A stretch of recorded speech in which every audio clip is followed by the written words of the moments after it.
आखाती देशामधील युद्धाचा राज्यावर परिणाम होतोय। आजही गॅस सिलेंडरसाठी अनेक ठिकाणी रांगा लागलेल्या आहेत। पाहूयात।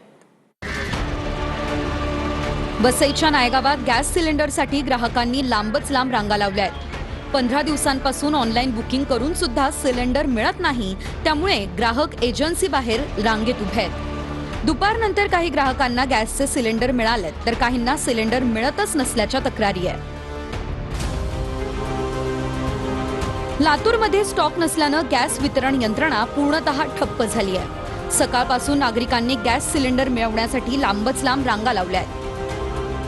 6 ते 7 तास रांगेत उभं राहूनही गॅस सिलेंडर मिळत नसल्यानं नागरिक त्रस्त झालेत।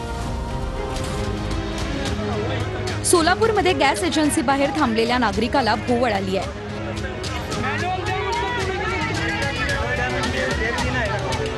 कुमठा नाका परिसरातील प्रेषक गॅस एजन्सी बाहेर नागरिकांनी सिलेंडरसाठी गर्दी केली। यावेळी एजन्सी धारक आणि नागरिकांमध्ये शाब्दिक बाचाबाचीही झाली।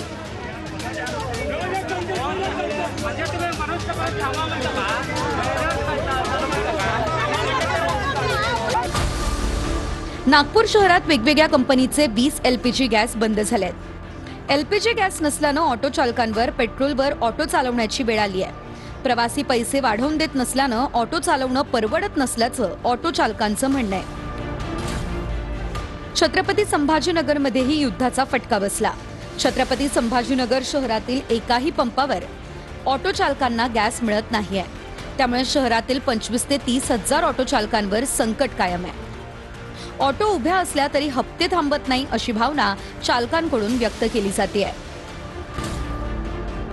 जालना शहरातील 4ही LPG ऑटो गॅस पंप साठा नसल्यानं बंद आहेत। प्रवासी वाहतुकीसह विद्यार्थ्यांच्या शैक्षणिक वाहतुकीवर मोठा परिणाम होणार आहे। गॅस मिळत नाही, त्यामुळे कुटुंबाचा उदरनिर्वाह करण्याचं साधन गेलं। लेकरांचा शिक्षणाचा प्रश्न असल्याची प्रतिक्रिया रिक्षा चालकांची आहे।